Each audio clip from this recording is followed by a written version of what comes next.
Tanya and I would like to express our deep gratitude to everyone who supported this event. Rachel Kaufman and Joe Daly from Creativity for Peace, all of their efforts in bringing the girls to Santa Fe, the devoted camp counselors who spent hours and days assisting the girls in typing, editing, and translating their monologues.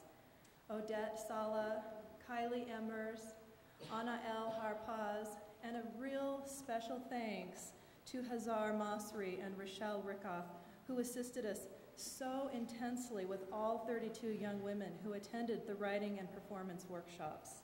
Thank you so much.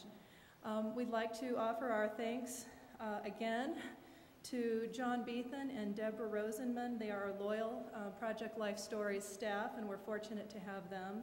To Francis Keene and Ariane Mahmoud Ghazi, who were assistant facilitators for both of the workshops and performances. We're grateful to this temple for donating the space and to Rabbi Schwab for his support and blessing of this event.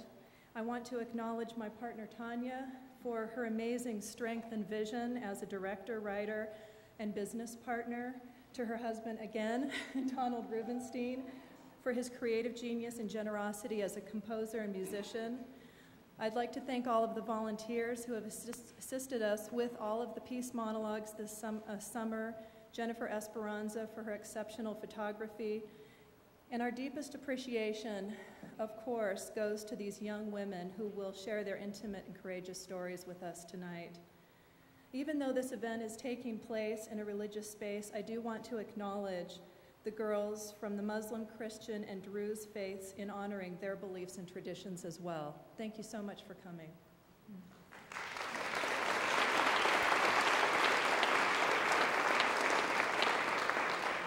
When I moved to Santa Fe 14 years ago from New York City, I knew I didn't want to do traditional theater anymore, but wanted to do writing and performance from my heart and from my own experience.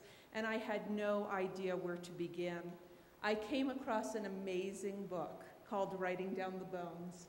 And I was a very blocked creative. I didn't know how to get out my own story.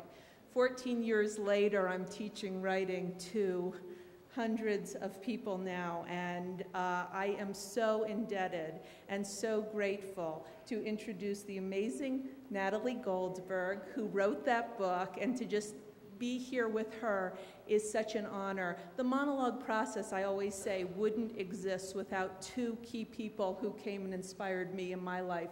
One was the late Spalding Gray, who was a monologuist, who, when I saw him for the first time at 19 years old, when I was studying acting in Boston, and I saw him, gave me permission to speak truth and life experience. And the other person is the amazing Natalie Goldberg. And with all humility, I am so pleased to welcome her to speak a little bit on writing before the girls come on.